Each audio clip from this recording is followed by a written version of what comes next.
2021년 위례 신도시의 중심에 자리 잡은 아파트 단지. 그곳에서 전세로 거주하던 40대 중반의 부부 영훈 씨와 수진 씨는 새로운 미래를 꿈꾸고 있었습니다. 영훈 씨는 판교의 개발자로, 수진 씨는 위례 신도시의 중학교에서 사회선생님으로 일하며 안정적인 수입을 얻고 있었습니다. 하지만 2년마다 반복되는 전세 계약 갱신과 점점 치솟는 전세 보증금은 그들의 삶에 작은 불안을 들이웠습니다. 우리도 이제 전세살이 그만하고 우리 집을 마련해야 하지 않을까? 어느 날 저녁 영훈 씨가 조심스럽게 말을 꺼냈습니다. 수진 씨는 잠시 생각에 잠겼다가 고개를 끄덕였습니다. 맞아, 우리도 언제까지 전세로 살 순 없어. 요즘 다들 부동산 투자해서 돈 버는데 우리만 뒤처지는 것 같아. 부부는 위례 신도시에 내 집을 마련하기로 마음을 굳혔습니다. 2021년 당시 위례 신도시는 부동산 시장에서 뜨거운 관심을 받고 있었습니다. 신도시 특유의 쾌적한 환경, 서울 접근성, 그리고 대규모 개발 호재들이 투자자들의 이목을 끌었습니다. 특히 위례 신도시와 서울을 연결하는 위례 신사선 계획, 신규 상업지구 개발 소식, 그리고 학군과 생활 인프라의 완성도가 높아지면서 실거주와 투자 수요가 동시에 몰리고 있었습니다. 유튜브와 부동산 커뮤니티에서는 위례는 지금이 기회, 이런 목소리가 끊이지 않았습니다. 영훈 씨 부부가 눈여겨본 아파트는 전용 85타입 2015년 입주한 단지로, 단지 뒤로 공원과 산책로가 자리 잡고 있었고 근처에 초등학교, 대형마트, 병원 등 생활 인프라가 완벽하게 갖춰져 있었습니다. 게다가 입지 덕분에 실거주 여건으로도 최적이라는 평가를 받고 있었습니다. 최근 거래가를 확인한 영훈 씨는 흥분을 감추지 못했습니다. 이 단지 2019년에 8억 5천만 원이었어. 근데 지금 매매가가 15억이 넘어. 전세는 8억 선이고 임대 수요도 안정적이야. 수진 씨도 단지 내 공원을 산책하며 미소를 지었습니다. 여기라면 아이 키우면서 오래 살기 좋을 것 같아. 우리 또 다른 미래를 여기서 시작하자. 부부는 본격적으로 내 집 마련에 나섰습니다. 부동산에서 소개해준 매물은 매매가 15억 9천만 원으로 로얄동의 로얄층 매물이었습니다. 부동산 실장은 단호하게 말했습니다. 지금 이 매물이 제일 저렴한 거예요. 요즘 문의가 많아서 금방 나갈 겁니다. 빨리 결정하셔야 돼요. 부부는 그 말에 조급해졌습니다. 집으로 돌아와 진지하게 회의를 했고 최종 결정을 했습니다. 영훈 씨는 말했습니다. 투자 목적이 아니라 우리가 살 집이니까 시세보다 중요한 건 안정된 생활이야. 자금 계획은 신중하게 세웠습니다. 그동안 모은 돈과 기존 전세금을 합치면 5억이 조금 넘었고 부모님의 지원 2억 그리고 은행 대출 8억을 통해 잔금을 마련했습니다.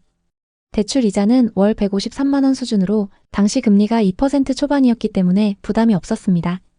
이 정도면 부부의 안정적인 수입을 고려했을 때 충분히 감당 가능하다고 판단했습니다. 계약서를 작성하던 날 수진 씨는 떨리는 손으로 사인하며 말했습니다. 드디어 우리 집이 생긴 거야. 여기서 새로운 삶을 시작하자. 영훈 씨도 미소를 지으며 손을 꼭 잡았습니다. 그래, 이제 이사 걱정 없이 아이도 키우고 우리만의 추억을 쌓아가자. 계약 후 2달 동안 부부는 매주 주말마다 단지를 방문했습니다. 단지 내 커뮤니티 센터에서 커피를 마시고 공원을 산책하며 이웃들과 인사하는 상상을 했습니다. 입주를 앞두고 가정과 가구 리스트를 작성하며 하루하루가 설렘으로 가득했습니다. 게다가 계약 직후 위례 부동산 시장은 급격히 상승했습니다. 부부가 계약한 아파트의 시세는 16억 4천만 원까지 치솟았고 일부 호가 시세는 무려 18억까지 올라갔습니다. 영훈 씨는 웃으며 말했습니다. 우리 타이밍 좋았네. 이렇게 빨리 오를 줄 누가 알았어? 영훈 씨는 친구들과 술자리에서 자랑스럽게 말했습니다. 우리 타이밍 진짜 좋았어. 벌써 5천만 원 올랐다고. 수진 씨도 동료들에게 집 이야기를 하며 미소를 감추지 못했습니다. 호가가 18억까지 갔대. 위례집 진짜 잘 산 거지? 시세 상승은 부부의 자신감을 키웠지만 동시에 자만심을 불러일으켰습니다. 집값이 이렇게 오르는데 우리도 좀 더 여유롭게 살아도 되지 않을까? 영훈 씨의 말에 수진 씨도 동의했습니다. 부부는 소비 패턴을 바꾸기 시작했습니다. 주말마다 고급 오마카세와 와인바에서 외식을 즐겼고 수진 씨는 명품 가방을 하나 장만했습니다. 영훈 씨는 최신형 노트북과 고가의 커피 머신을 구입하며 이 정도는 투자한 우리한테 보상이잖아 라고 웃으며 말했죠.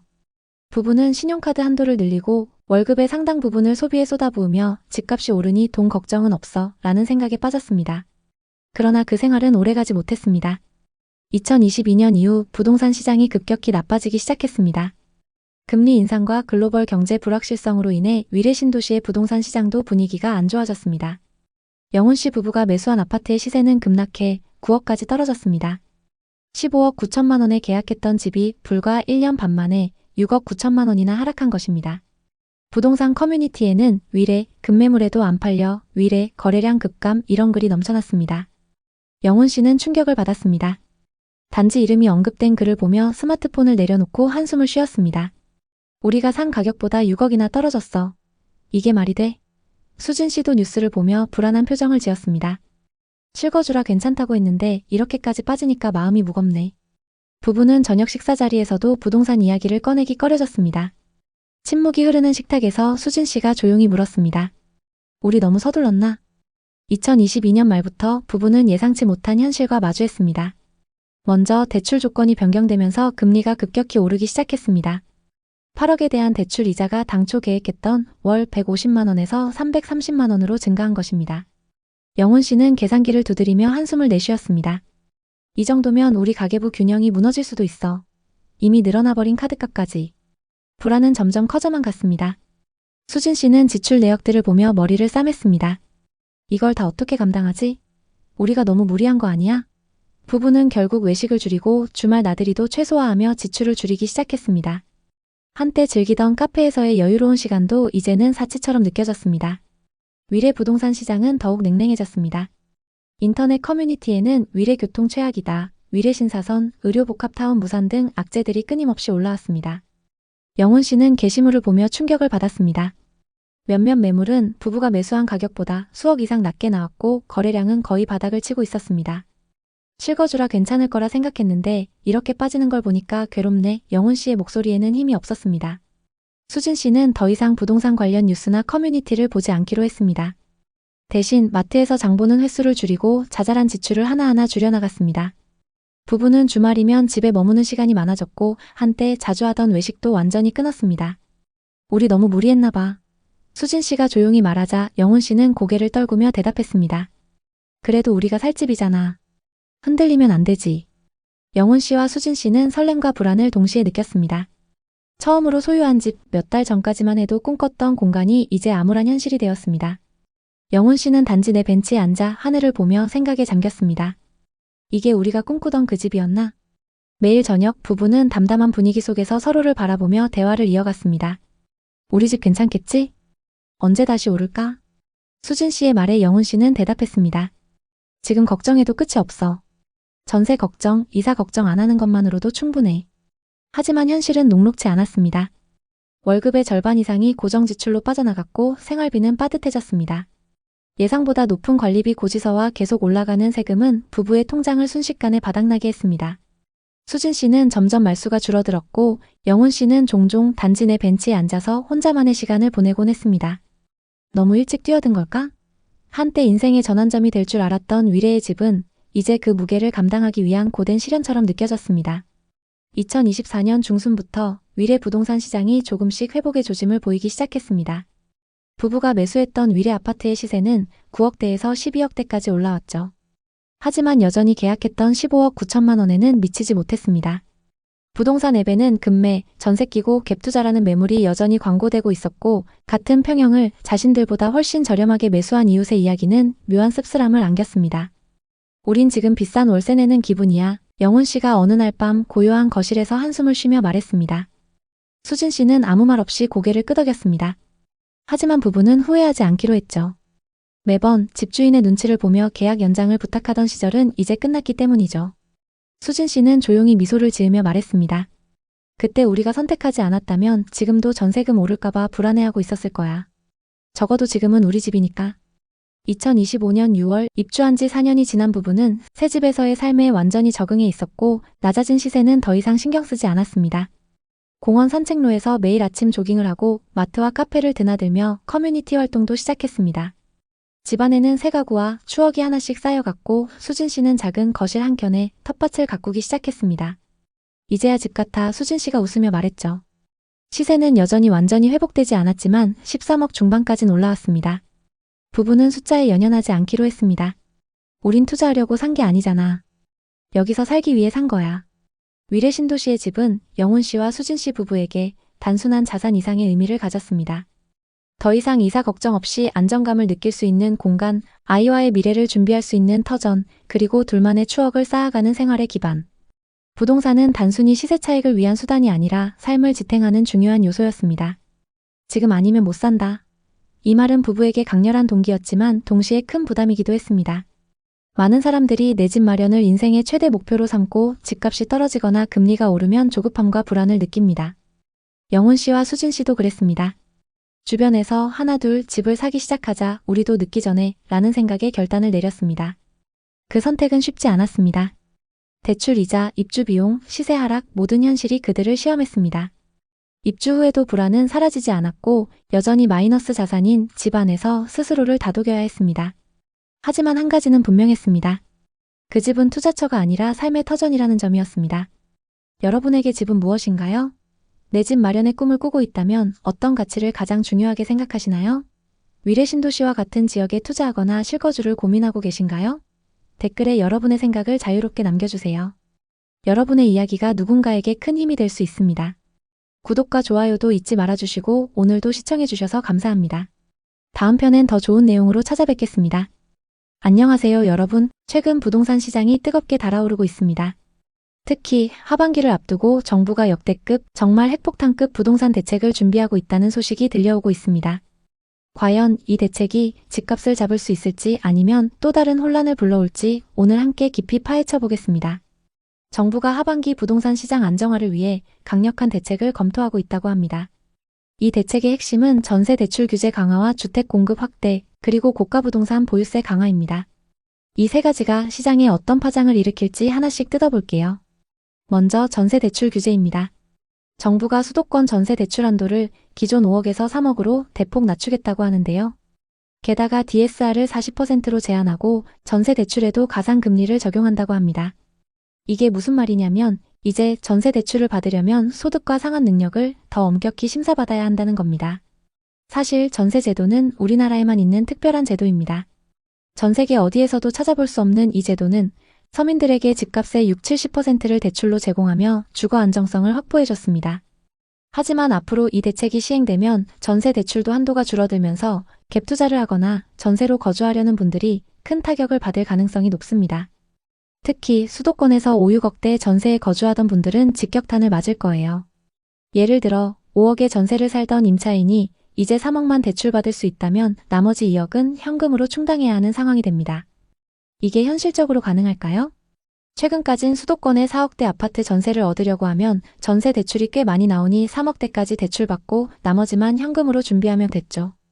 근데 대출 심사가 까다로워지면 DSR 계산에 걸려 대출이 2억 정도밖에 안 나오는 경우가 발생합니다. 결국 부족한 돈을 메우느라 부모님께 손을 벌리거나 사금융에서 대출을 받아야 합니다. 이번 대책은 많이 강력하니 시행된다면 서민들의 부담은 더 커질 것 같습니다. 두 번째로 정부가 주택 공급을 대폭 늘리겠다는 정책이 대기 중입니다. 수도권 3기 신도시와 재개발 재건축 규제 완화를 통해 30만 가구를 추가 공급한다는 계획이죠. 하지만 이게 정말 시장에 즉각적인 영향을 줄까요? 과거 2020년 정부가 비슷한 공급 확대 정책을 발표했을 때를 떠올려 볼게요. 그때도 3기 신도시와 GTX 호재로 시장이 들썩였지만 실제 착공과 입주까지는 시간이 턱없이 부족했습니다. 그 사이 집값은 오히려 폭등했죠.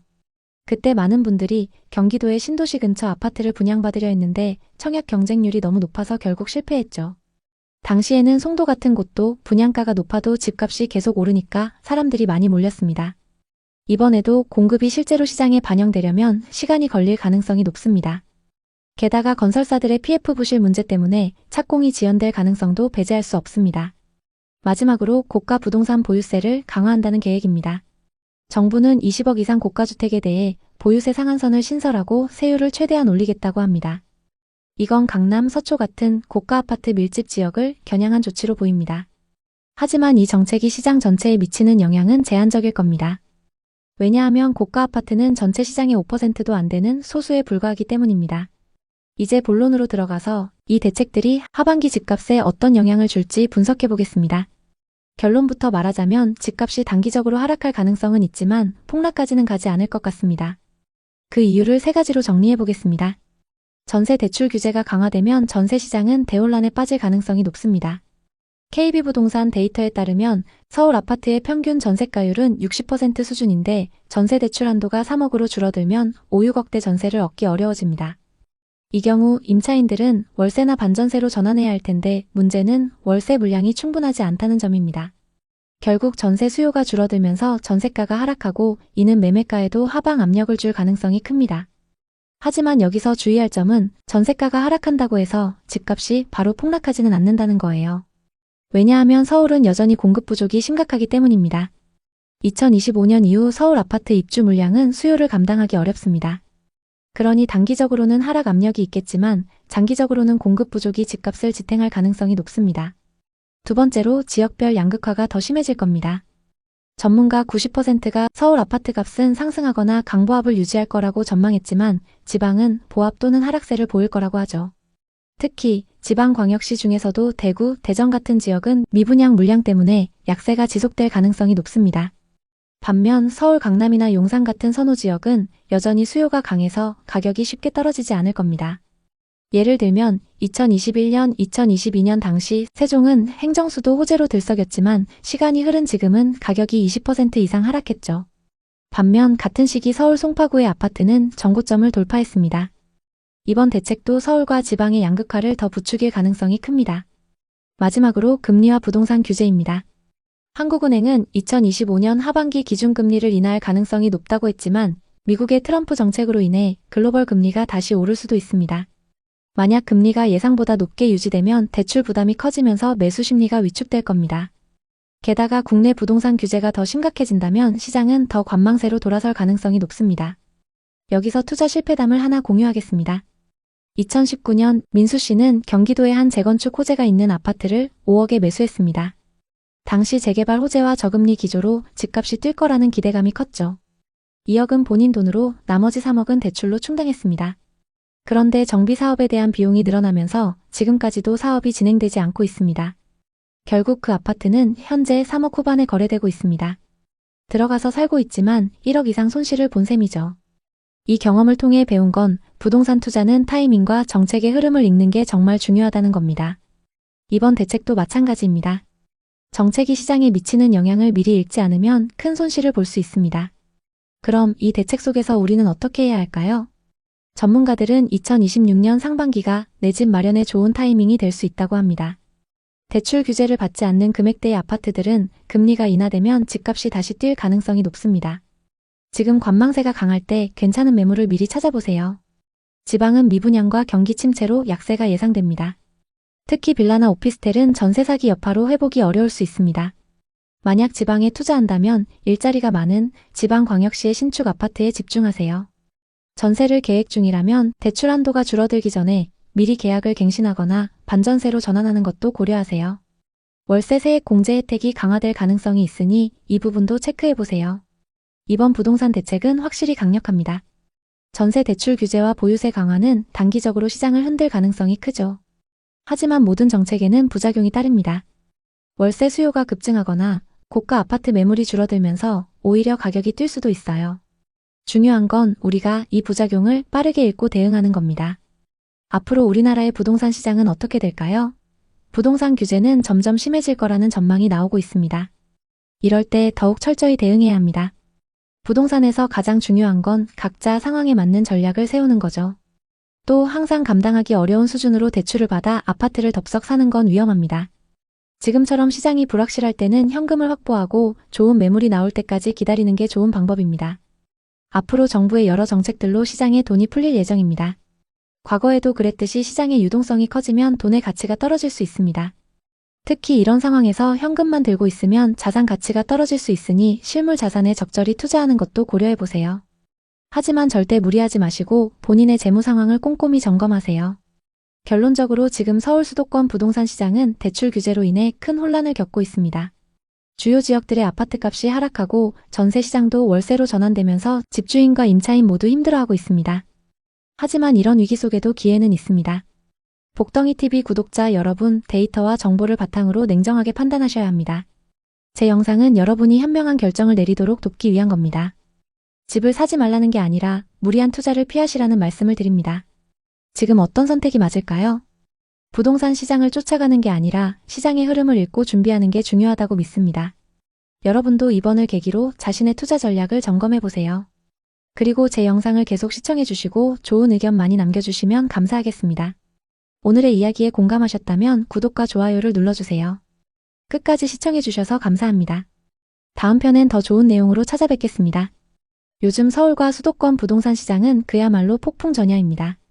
몇 달 전만 해도 아파트값이 치솟으면서 지금 안 사면 영영 못 산다는 불안 심리가 시장을 뜨겁게 달궜죠. 강남 3구와 마용성 같은 한강벨트 지역은 최고가 거래가 연일 갱신되며 투자자들의 관심을 끌었습니다. 하지만 627 대출 규제가 시행되면서 시장은 벌써부터 하락하기 시작했습니다. 이 규제의 핵심은 주택담보대출 한도를 6억 원으로 제한하고 소유권 이전 조건부 전세 대출을 전면 금지하는 것입니다. 여기에 주담대를 받으면 6개월 이내 전입 의무가 부과되면서 갭 투자는 사실상 불가능해졌습니다. 또 곧 추가로 전세 대출도 규제한다고 하는데요. 이 조치가 시행되면 전세 대출을 활용한 부동산 투자는 큰 제약을 받게 되고 전세 시장이 월세로 급격히 전환될 가능성이 큽니다. 왜 이런 변화가 예상될까요? 전세 대출이 막히면 집주인들은 잔금을 마련하기 어려워지고 임차인들은 전세 계약을 유지하기 힘들어질 겁니다. 결국 집주인들은 전세 매물을 월세로 전환하거나 매물을 시장에 내놓지 않고 관망할 가능성이 높아집니다. 이미 서울 송파구 헬리오시티 같은 대단지 아파트에서는 월세 매물이 늘어나는 조짐이 보이고 있죠. 한국부동산원 데이터에 따르면 최근 송파구의 월세 매물 비율이 15% 이상 증가했습니다. 이 흐름은 규제가 시행되면 더욱 가속화될 것입니다. 특히 전세로 거주하던 서민과 청년층 그리고 갭 투자에 뛰어든 투자자들에게 직접적인 타격으로 다가올 가능성이 큽니다. 전세라는 한국 특유의 주거 문화가 위축되면서 월세 부담이 커지고 투자자들은 자금난에 빠질 수 있습니다. 과연 이 규제가 시행되면 어떤 피해가 예상되는지 두 가지 사례를 통해 구체적으로 살펴보겠습니다. 첫 번째 사례는 40대 초반 자영업자 최현우 씨의 이야기입니다. 최현우 씨는 올해 안에 서울 마포에 위치한 아파트를 갭 투자로 매수할 계획이었습니다. 현재 기준 매매는 20억, 전세는 10억 수준입니다. 현우 씨는 전세입자의 전세금을 활용해 잔금을 충당할 계획이었습니다. 마포는 아직 갭 투자가 가능하고 전세 수요도 높아서 안정적이라는 중개사의 말에 큰 기대를 걸고 자금을 마련하고 있었습니다. 특히 전세를 끼고 매수하니 자금 부담이 적다고 생각했죠. 하지만 앞으로 전세 대출 규제가 추가로 시행되면 최현우 씨의 계획은 틀어질 가능성이 큽니다. 소유권 이전 조건부 전세 대출 금지로 인해 전세입자와 새로 전세 계약을 맺으려 해도 신규 전세 대출을 받기 어려워질 것입니다. 기존 임차인이 전세를 유지하지 못하고 이사하면 현우 씨는 새 임차인을 찾아야 합니다. 문제는 전세 대출 제한으로 전세 수요가 급감할 가능성이 높다는 점입니다.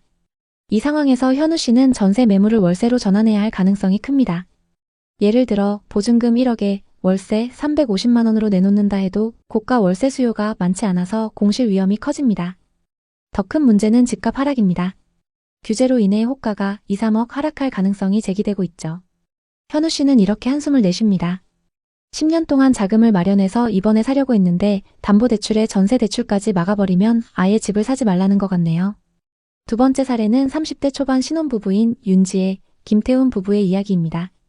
이들은 서울 강남구 세곡동에 있는 세곡푸르지오의 전세로 거주하고 있습니다. 전세 보증금은 8억. 2년 전 계약 당시 전세 대출을 5억 받아서 보증금을 마련했죠.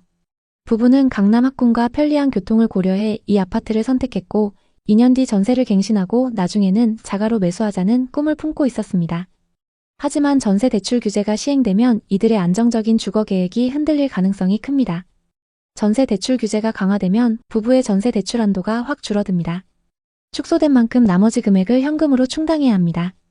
하지만 부부가 그동안 모아놓은 돈으로 이 금액을 충당할 수 있을지 걱정입니다. 집주인은 전세 대출 규제로 잔금을 맞추기 어려워지면 전세를 월세로 전환할 가능성이 높습니다. 예를 들어 보증금 1억에 월세 300만 원을 제한한다면 부부는 월 소득의 상당 부분을 주거비로 지출해야 합니다. 이는 저축은 물론이고 기본적인 생활비에도 큰 부담이 됩니다. 윤지혜 씨는 이렇게 걱정합니다. 강남에서 아이 키우며 전세로 살고 싶었는데 대출 규제가 시행되면 월세 부담 때문에 이사를 가야 할지도 몰라요. 집 없는 사람들만 더 힘들어지는 거 아닌가요?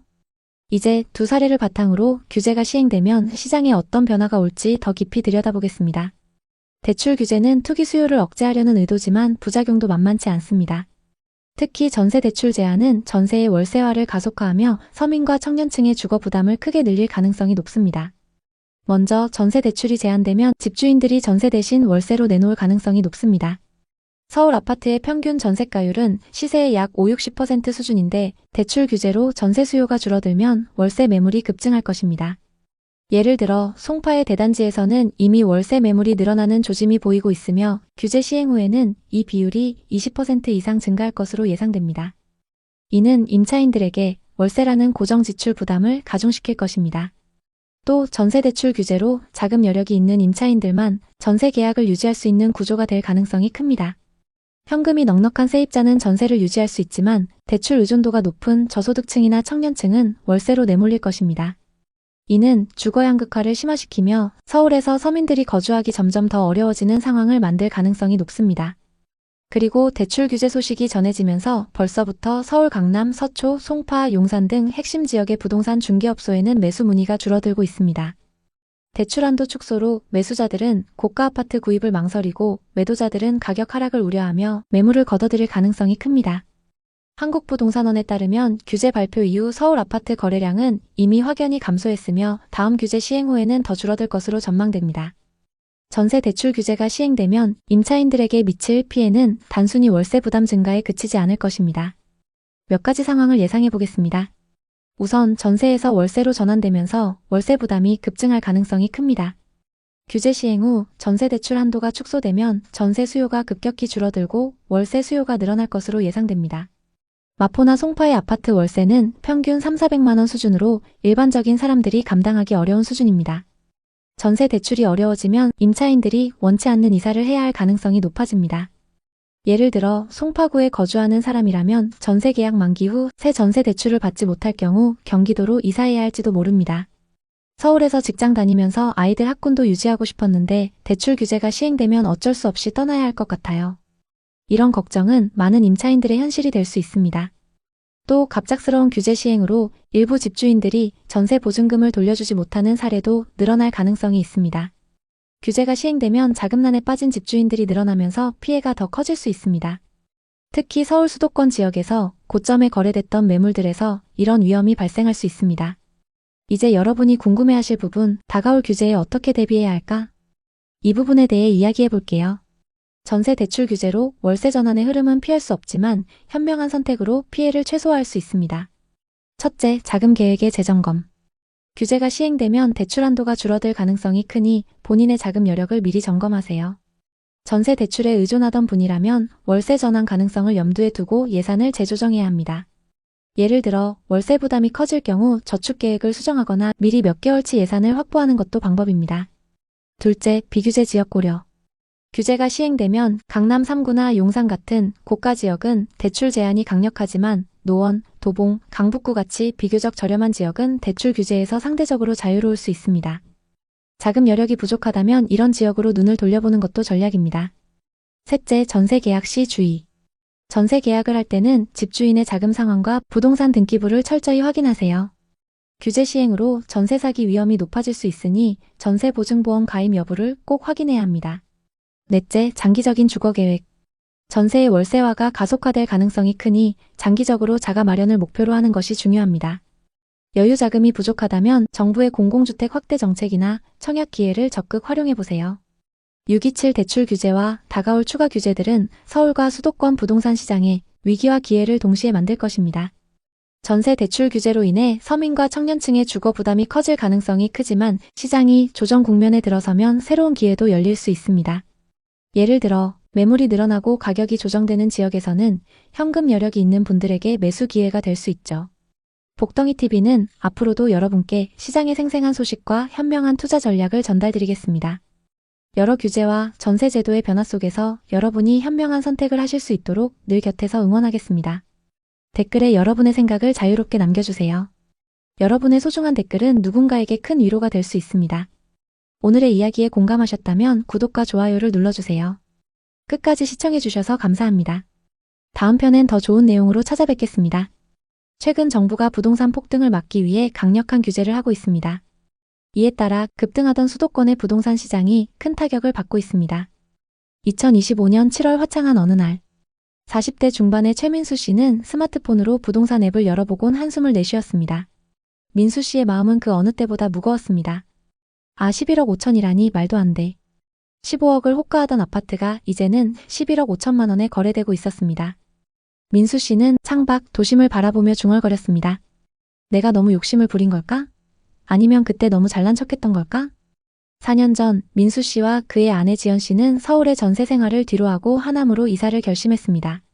민수 씨는 중견기업에서 중간 관리자로 일하며 쌓아온 자산을 바탕으로 더 넓고 쾌적한 집에서 가족과 함께 새로운 삶을 시작하고 싶었습니다.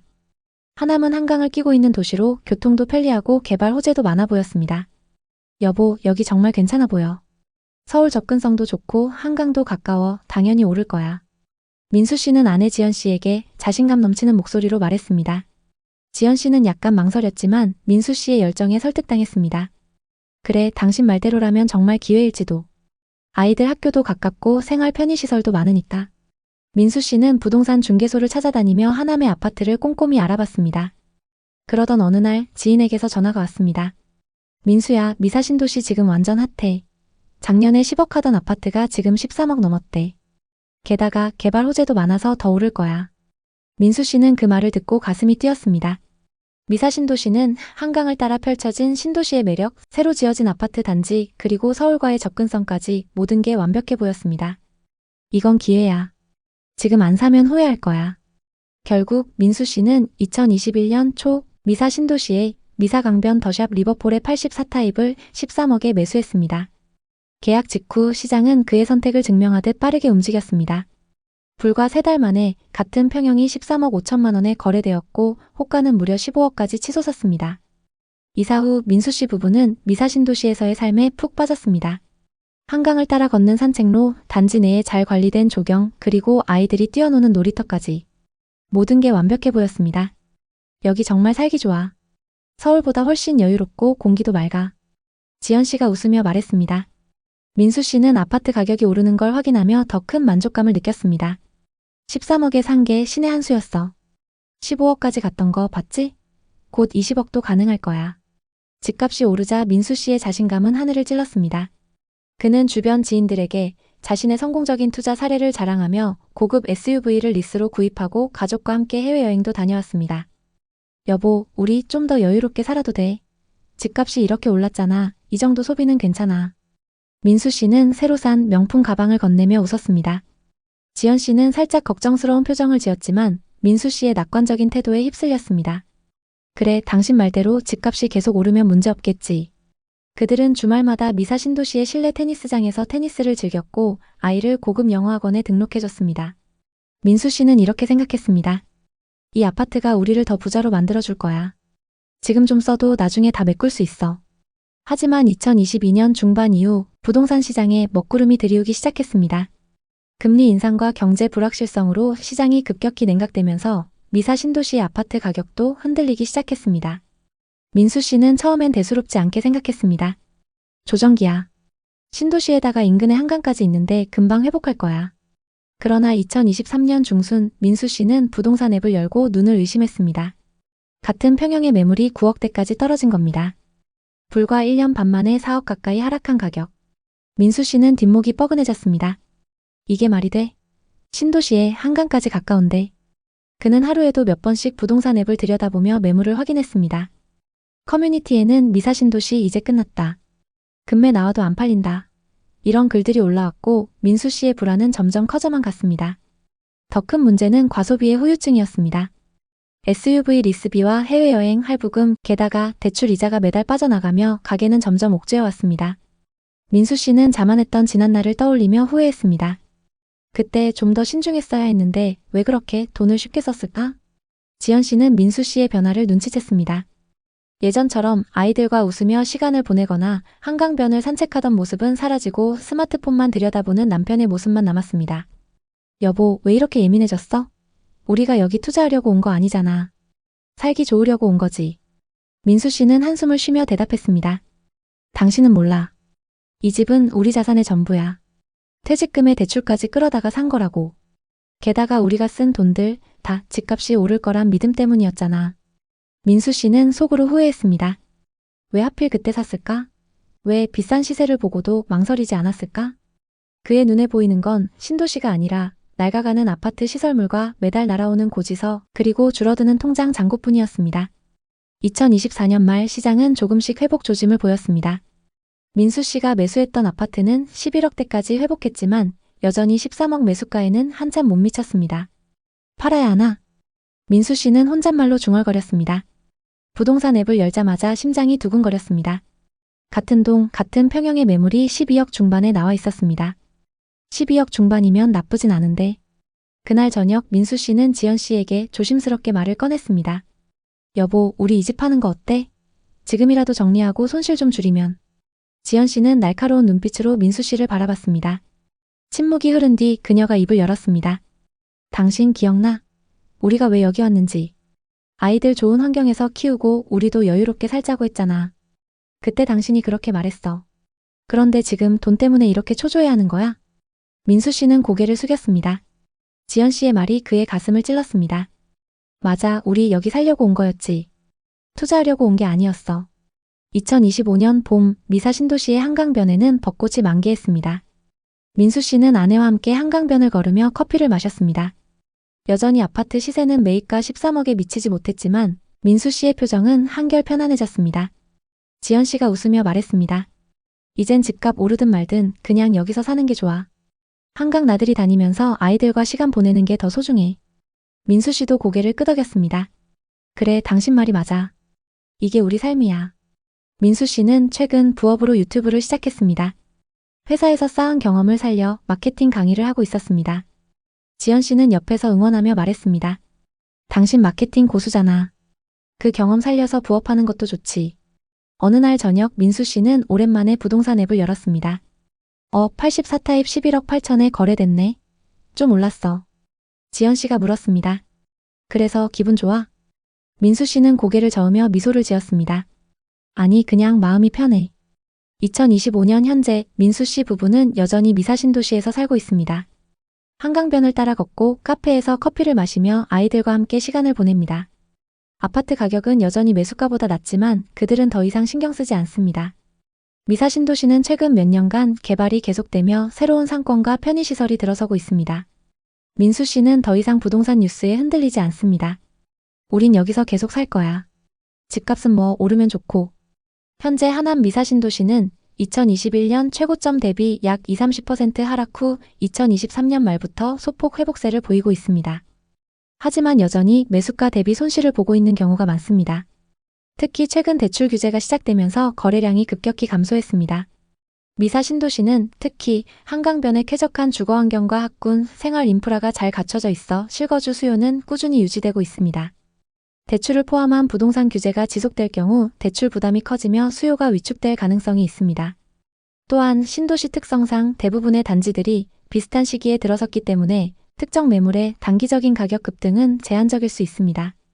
부동산 전문가들은 미사 신도시의 중장기 전망을 긍정적으로 평가합니다.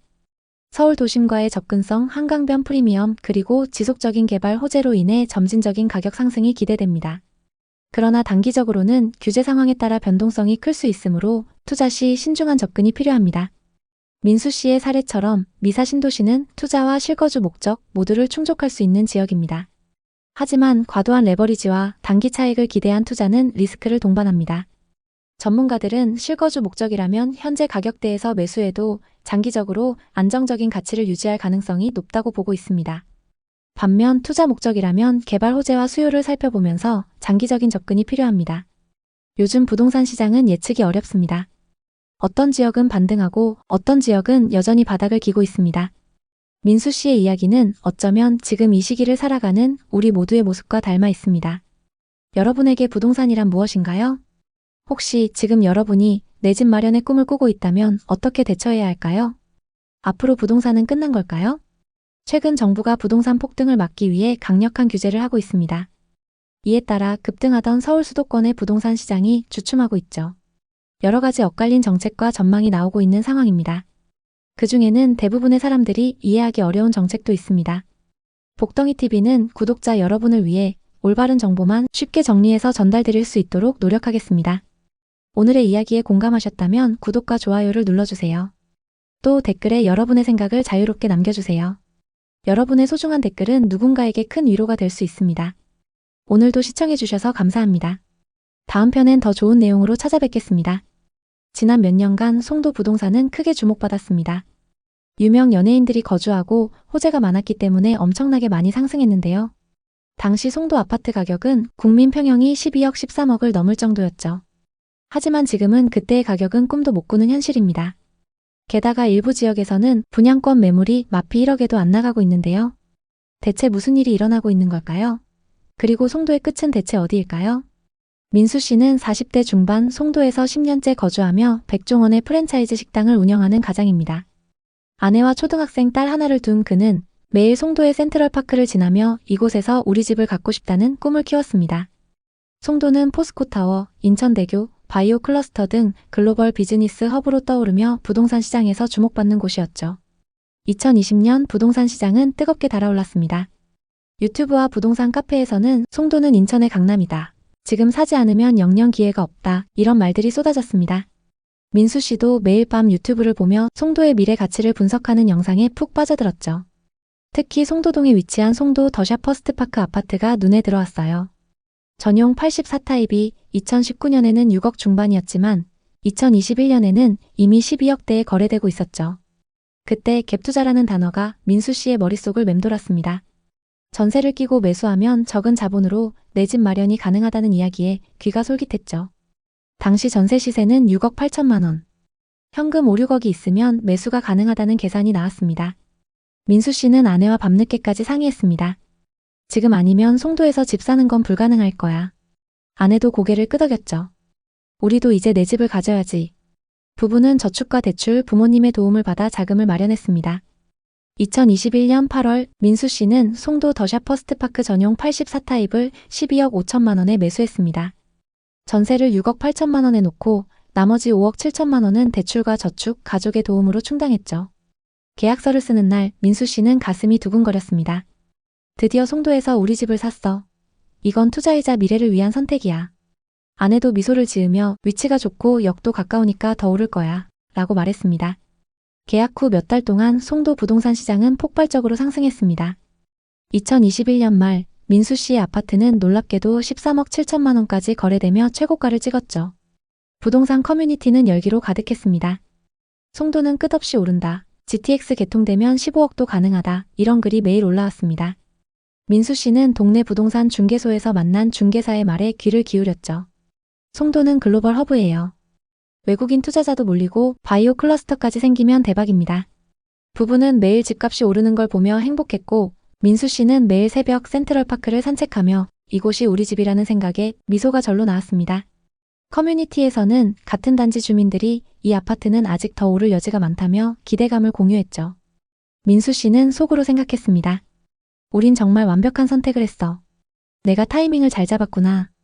친구들과의 술자리에서 그는 자신감 넘치게 말했죠. 전세 끼고 샀는데 벌써 1억 넘게 올랐어. 송도는 대박이야. 모두 부러워했고 부부는 실컷 투자 이야기를 했죠. 그중에는 부동산 투자를 하지 않은 친구들도 있었는데 그들에게 부동산도 소개해주면서 투자를 권유했습니다. 부동산 전문가가 된 것 같아 뿌듯했습니다. 하지만 2022년 초 시장에 이상 기류가 감지됐습니다.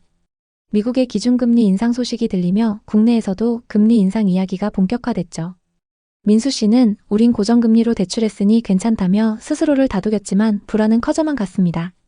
자영업 특성상 수입이 불규칙했던 터라 월 이자는 점점 부담으로 다가왔습니다. 2022년 봄 충격적인 소식이 들려왔습니다. 같은 단지 고층 매물이 8억 중반에 거래되었다는 거였죠. 민수 씨는 부동산 앱을 열어서 84타입 매물이 8억까지 떨어졌다는 기록을 확인했습니다. 12억 5천만 원에 샀는데 8억? 4억 5천만 원이나 손해? 그는 믿을 수 없었습니다. 매일 저녁 아내와 한숨을 내쉬며 걱정했습니다.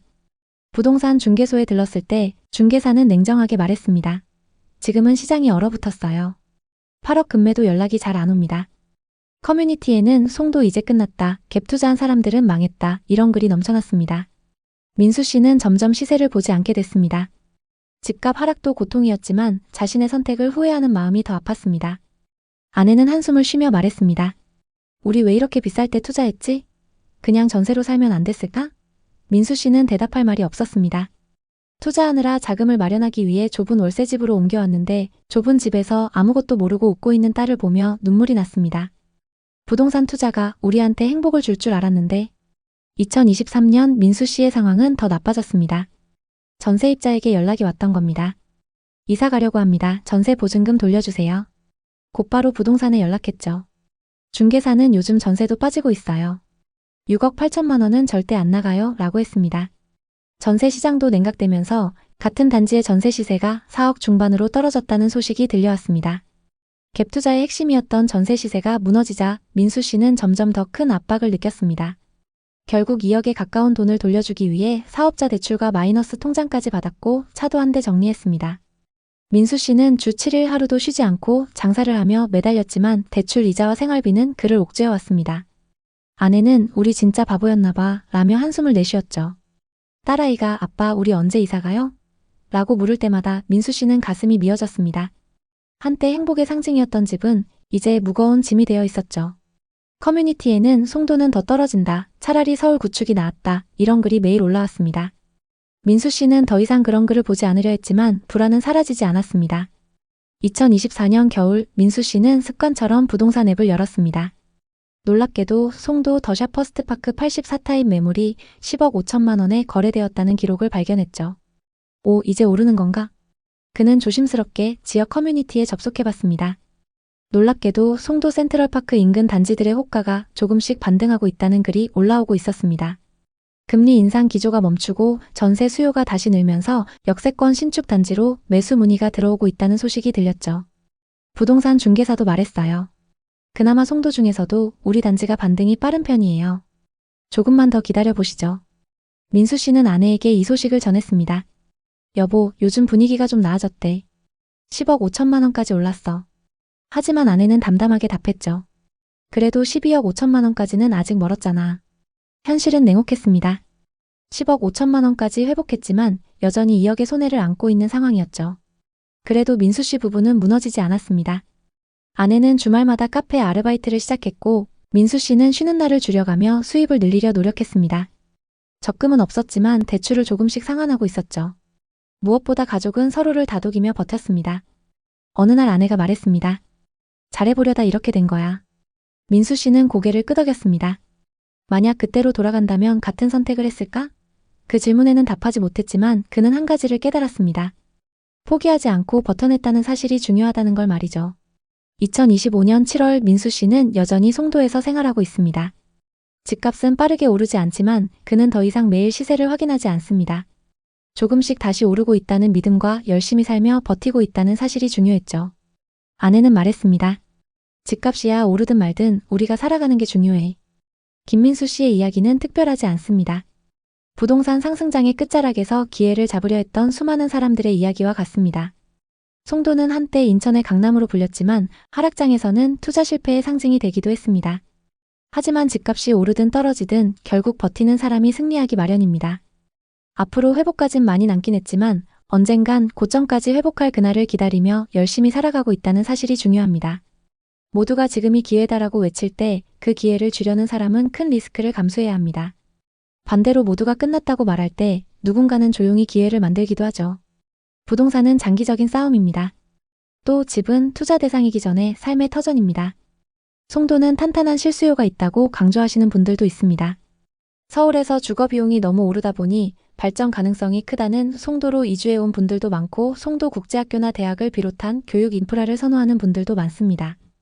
그러나 문제는 저금리 시절 지나치게 대출을 이용한 경우 금리 인상을 감당하지 못하고 금매를 던지는 사람들이 속출할 수 있다는 점입니다. 실제로 2022년 하반기부터 2023년에 걸쳐 송도에 급매물이 나온 사례가 많습니다. 대출을 받으려고 해도 금리가 높아 망설이고 그 사이 매물이 계속 축적되면서 가격이 더욱 빠졌습니다. 그렇다면 지금이 곧 바닥인지 아니면 더 빠질 가능성이 있는지 이런 질문이 자연스럽게 나오게 됩니다. 송도는 여전히 거래량이 부족합니다. 그만큼 수요가 적다는 뜻이고 빠른 회복을 장담하기 어려운 상황입니다. 송도 부동산 시장을 단기적으로 보면 보합세를 유지할 가능성이 높습니다. 다만 장기적으로 보면 반등할 가능성도 있는데요. 우선 서울 수도권 상급지의 부동산 시장이 반등하면 송도에도 긍정적 영향을 미칠 수 있습니다. 또 GTX 노선 공사가 빠르게 진행되거나 추가 개발 호재가 현실화되면 수요가 회복될 수 있습니다. 만약 송도의 실거주 목적이라면 1에서 409의 입지가 좋은 단지를 우선 고려하되 장기 거주 계획을 세우시는 게 좋습니다. 투자 목적이라면 GTX 등 호재의 진행 상황을 자세히 점검해야 합니다. 신규 입주 물량이 많은 6809는 단기 하락 리스크가 크므로 입지가 탄탄한 지역을 선별하시는 게 좋습니다. 2025년 현재 송도 부동산 시장은 매물 누적 현상과 저조한 거래를 보이면서 좀처럼 반등하지 못하고 있습니다. 일부 단지는 최고가 대비 50% 이상 하락하며 투자자들에게 큰 손실을 안겼고 마이너스 프리미엄 사례는 분양권 시장의 불안감도 키우고 있습니다. 그럼에도 송도는 국제 비즈니스, 교육, 교통 인프라 등 여전히 잠재 가치를 갖고 있습니다. 오늘 살펴본 민수 씨의 이야기처럼 눈앞의 기회보다 중요한 건 자신에게 맞는 전략을 세우는 거 아닐까요? 구독자 여러분, 이 이야기를 어떻게 들으셨나요? 충분한 실력과 자본을 갖추지 않은 채 섣불리 접근했다간 크게 실패할 수 있습니다. 부동산 투자로 성공하기 위해선 꾸준한 투자 공부를 통해 실력을 갖춰야 합니다. 전문가들의 경험담과 노하우를 참고하는 것도 좋은 방법이 될 수 있습니다. 송도나 갭 투자와 관련된 고민이 있으신가요? 댓글로 여러분의 이야기를 자유롭게 나눠주세요. 여러분의 소중한 댓글이 누군가에게 큰 깨달음이 될 수 있습니다. 구독과 좋아요도 잊지 말아주세요. 감사합니다. 호가 9억까지 갔던 시흥의 아파트가 5억대까지 빠졌다고 합니다. 시흥 105 신도시의 이야기인데요. 경기도의 새로운 신도시로 많은 사람들에게 주목받으면서 9억 10억을 부르던 아파트가 어쩌다 이렇게 된 걸까요? 평범하게 맞벌이 부부로 살아온 지 어느덧 10년이 되어가는 현수 씨네 부부. 사실 부부는 그동안 투자엔 관심이 전혀 없었습니다. 적어도 부동산 폭등이 일어나기 전까진 말이죠. 둘 다 공무원으로 안정적인 월급을 받아왔고 퇴직 후에는 연금을 받으며 살 생각에 부동산이나 주식 투자는 일절 손을 대지 않았죠. 오히려 돈돈거리며 돈을 쫓는 사람들을 이상한 사람이라고 생각하며 지내왔습니다. 그렇게 부부는 소득이 엄청나진 않았지만 맞벌이로 열심히 살아가고 있었습니다. 하지만 2020년 이후부터 점점 다른 사람들에 비해서 뒤처지고 있다는 느낌을 받았습니다. 가족 중에 부동산 투자로 돈을 크게 번 케이스가 있었고 처음엔 단순히 부럽다는 생각이 들었지만 점점 시기와 질투를 느끼게 됐습니다. 그때부터 부부는 부동산에 대해 조금씩 관심을 갖게 됐고 전세 대신 집을 사는 것에 대해 진지하게 고민하기 시작했습니다. 그러던 어느 날 부부는 때가 왔다는 걸 느꼈습니다. 전세금도 계속 오르고 우리도 집을 사야 하지 않을까 싶어. 아내 윤희 씨의 말에 현수 씨도 고개를 끄덕였습니다. 당시 전세로 거주하던 아파트의 전세 시세가 2년 만에 1억 5천만 원 이상 오를 정도로 전세 시세가 폭등하고 있었습니다. 이 정도면 그냥 집을 사는 게 낫겠어.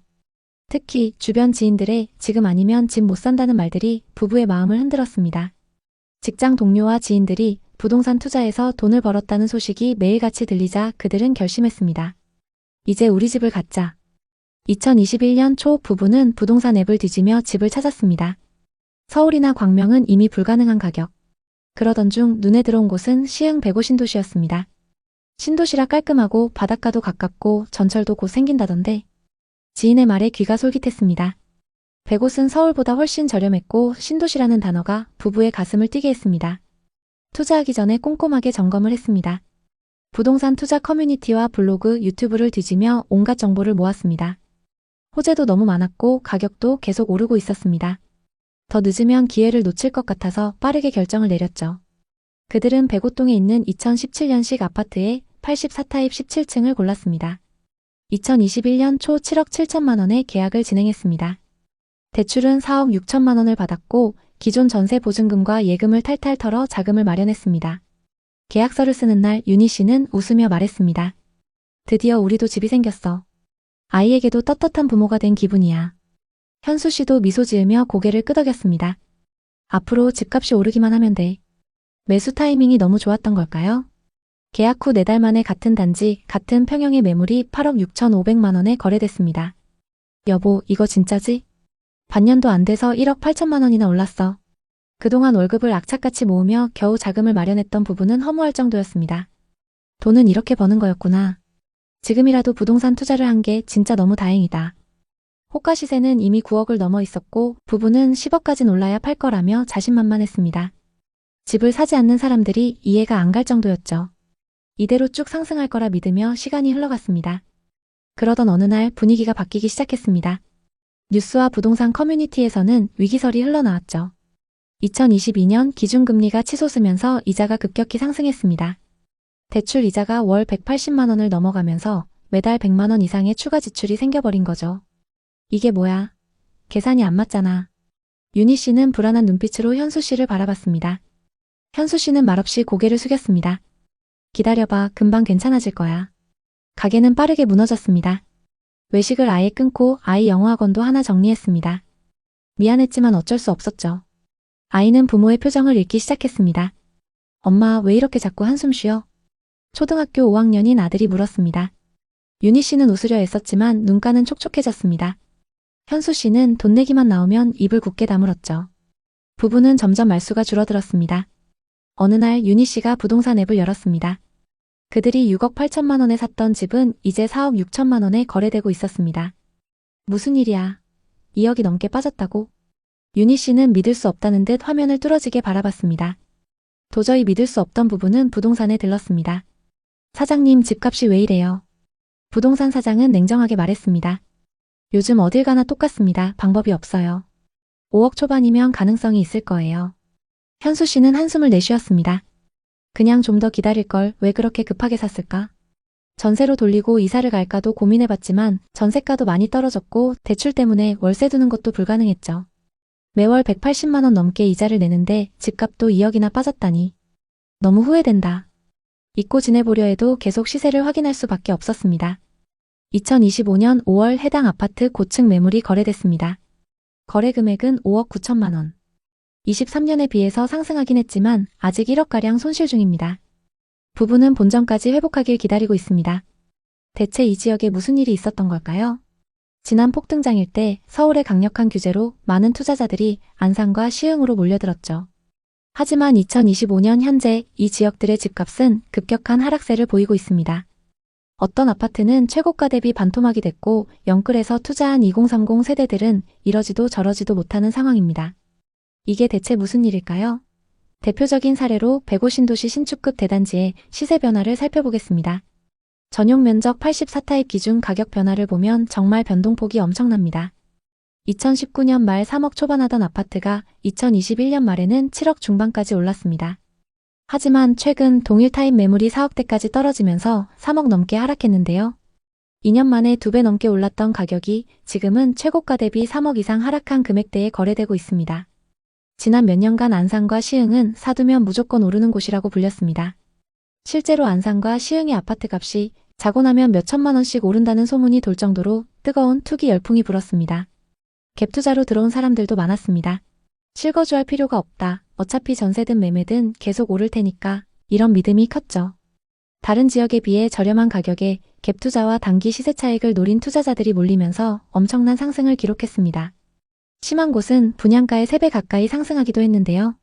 그러나 막상 지금 이 지역의 아파트를 살펴보면 3, 4억씩 하락한 사례가 많습니다. 문제는 상승기 때 투자했던 사람들이 대부분 젊은 세대들이고 이들이 대부분 대출을 받아 아파트를 샀다는 점입니다. 지금 이들은 이자 부담에 허덕이면서도 떨어진 집값 때문에 팔지도 못하는 상황입니다. 빠르게 올랐던 집값은 예상보다 더 빠른 속도로 하락하기 시작했고 한때 떠들썩했던 매매 분위기는 사라졌습니다. 매물은 쌓이는데 거래가 안 되는 거래 절벽 상태가 이어지고 있죠. 이럴 때는 가격을 낮추더라도 매수자가 쉽게 나타나지 않는데요. 특히 시세보다 훨씬 싼 경매 매물마저도 유찰되는 건 실수요자들이 앞으로 더 내려갈 수 있다고 보는 거죠.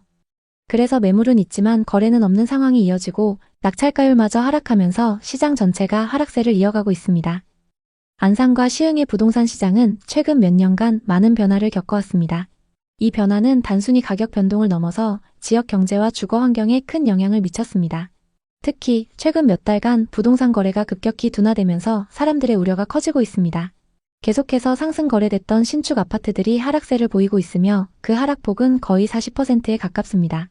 예를 들어 100옷 호반 서밋플레이스 전용 84타입은 2021년 7월 10억 원에 거래되었으나 2025년 2월에는 5억 9천만 원에 거래되며 4억 1천만 원이 떨어졌습니다.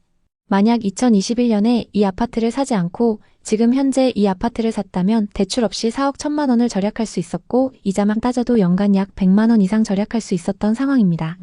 사람들이 예상했던 개발이나 교통망 확장 등은 생각보다 더디게 진행되었고 그로 인해 가격 상승이 지속되지 않았습니다. 한때 급등했던 부동산 가격은 급격한 하락세로 돌아섰습니다. 물론 장기적으로 보면 수도권 서남부의 발전 가능성을 무시하긴 어렵습니다. 언젠가 시와오, 송도, 인천국제공항과의 연계가 실현되고 서울대병원까지 들어서면 큰 변화를 맞이할 수 있습니다. 문제는 이 모든 계획들이 이미 오랫동안 지연되고 있다는 사실입니다. 상승기에 투자했던 사람들이 바라던 2, 3년 뒤 급등 시나리오는 완전히 어그러진 상태입니다. 되려 최소 5년 이상은 기다려야 한다는 의견과 개발이 구체화돼도 금리나 경기 상황이 어떻게 바뀔지 모른다는 식의 부정적인 의견이 많이 나오고 있습니다. 안산과 시흥 부동산은 미래 가치가 있지만 아직은 신중한 접근이 필요합니다. 이제 이 지역의 부동산 시장, 특히 비싸게 거래된 곳들의 현재 상황에 대해 자세히 살펴보겠습니다. 안산부터 보겠습니다. 안산시 단원구 선부동에 위치한 이편한 세상 선부입니다. 이 아파트는 1차와 2차로 되어 있고 2018년식 414세대 최고 29층입니다. 서해선 선부역 인근에 위치하고 있는데요. 선부역은 신안산선 개통 호재로 주목받고 있습니다. 역세권 중심 상권도 가깝고 공원을 품고 있어서 생활 인프라가 좋습니다. 전용 84타입 매물이 2021년 최고가 7억 9,500만 원에 거래됐습니다. 84타입의 분양가는 3억 7천만 원이고 상승장일 때 분양가에서 4억 2천만 원 상승했습니다. 현재 시세는 어떨까요? 거래 내역을 자세히 한번 살펴보겠습니다. 최근 6층 매물이 5억 5,700만 원에 거래되면서 2억 4천만 원이나 하락했는데요. 정말 이 정도로 하락한 걸까요? 최고가에 거래된 매물은 이편한 세상 선부 202동 2101호입니다. 84타입 기준 매매가 7억 9,500만 원으로 이 아파트에서 가장 최고가에 거래됐습니다. 40대 부부가 공동명의로 상승장 끝물에 투자했는데요. 현재는 실거주하고 계시네요. 9,500만 원에 거래됐던 매물과 최근 5억 5,700만 원에 거래된 매물은 같은 타입 매물입니다. 다만 각각 6층, 21층으로 층수가 꽤 많이 차이 나는데요. 현재 201동 84타입 고층 매물이 6억 500만 원부터 나와 있습니다. 현재 호가 시세가 최고가보다 2억 정도 저렴하게 나와 있습니다. 실거주 목적으로 매수하긴 했지만 고점 대비 많이 하락해서 회복하려면 시간이 꽤 걸릴 것 같습니다. 다음은 시흥 105신도시 중흥 S클래스입니다. 2019년식 1208세대로 신축 단지인 만큼 전세 월세 수요가 높은데요. 단지 바로 앞에 정왕 IC가 위치해서 서울 수도권 전역으로 이동이 편리합니다. 단지 앞으로 인천 앞바다와 월곡포구 그리고 길 건너에 신세계 아울렛이 위치하고 있습니다. 전용 84타입 매물이 2021년 최고가 8억 7,500만 원에 거래됐습니다. 84타입 분양가는 3억 1천만 원이었습니다. 상승장일 때 여기서 5억 6천만 원가량 상승했는데 현재 시세는 어떨까요? 거래 내역을 자세히 한번 살펴보겠습니다. 최근 17층 매물이 5억 3천만 원에 거래되면서 고점 대비 3억 5천만 원이나 하락했는데요. 이 정도로 많이 하락했을까요? 2021년 소유권 이전된 이력이 있습니다. 시흥 105 중흥 S클래스 111동 1302호입니다. 84타입 기준 매매가 8억 7,500만 원으로 이 아파트에서 가장 최고가에 거래됐습니다. 소유자 현황을 보면 실거주 목적으로 매수한 걸 볼 수 있습니다. 상승기 때 13층 매물이 최고가 8억 7,500만 원에 거래됐습니다. 그리고 최근 17층 매물이 5억 3천만 원에 거래되면서 3억 5천만 원 하락했습니다. 층수와 타입을 자세히 살펴보겠습니다. 8억 7,500만 원에 거래됐던 매물은 이 아파트의 84 B타입 매물입니다. 그리고 최근 5억 3천만 원에 거래된 매물은 84 A타입 매물입니다. 타입별로 금액 차이가 꽤 나기 때문에 직접 비교하기에는 조금 무리가 있습니다. 84A 타입 하위 평균가는 4억 6,500만 원, 일반 평균가는 5억 2천만 원입니다. 그리고 84B 타입 하위 평균가는 5억 4,250만 원, 일반 평균가는 6억입니다. B타입이 1억가량 비싼 걸 볼 수 있습니다. 현재 호가 시세로 고점 대비 얼마나 빠졌는지 확인해 보겠습니다. 최고가에 거래됐던 84B 타입 호가 시세를 보면 중층 매물이 5억 5천만 원부터 나와 있습니다. 최고가 대비 3억 2천만 원 이상 낮게 매물로 나와 있는 상황입니다. 고점 대비 너무 하락해서 당분간 매도는 어려울 것 같습니다. 부동산은 떨어지는 날도 있고 오르는 날도 있습니다. 문제는 어떤 지역에 얼마나 대출을 끼고 샀느냐죠. 고점에 대출을 많이 껴서 산 사람들은 지금 한숨을 쉬고 있지만 반대로 이제야 매수 타이밍을 노리는 사람들은 좀 더 바닥이 나올지 지켜보자며 침착하게 기회를 엿보고 있습니다. 중요한 점은 높이 오르는 곳은 그만큼 내려갈 여지도 크다는 시장의 법칙을 잊지 않아야 한다는 것입니다. 안산과 시흥은 앞으로도 많은 변화가 예상되지만 그 기대감이 현실화되기 전에는 한동안 조정기를 겪게 될 가능성이 큽니다. 만약 이곳에 이미 거주하고 계시다면 생활 인프라를 최대한 활용하며 생활하시는 게 낫고 투자 목적으로 접근을 고려하는 분이라면 아직 불확실성이 크다는 점을 염두에 두고 꼼꼼히 체크하시길 바랍니다. 어느 시점엔 수익 기회가 될 수도 있으나 그때가 지금이라고 단언하기는 어렵습니다. 결론적으로 갭투자 열풍이 휩쓸고 간 자리엔 공실과 미분양 그리고 하락한 매물들만 남을 수 있다는 사실을 안산과 시흥 부동산이 잘 보여주고 있습니다. 한번 충격을 받으면 회복에 오랜 시간이 걸리고 개발 악재가 겹치면 악순환에 빠질 수 있습니다. 부동산 투자의 가장 큰 교훈은 상승이 큰 곳일수록 거품도 빨리 꺼질 수 있다는 점 아닐까요? 안산과 시흥 부동산에 관심 있는 분들에게 도움이 됐으면 좋겠네요. 오늘도 영상 봐주셔서 감사합니다. 항상 여러분의 성공적인 투자를 응원하겠습니다. 오늘 영상이 도움되셨다면 구독, 좋아요 부탁드립니다. 감사합니다.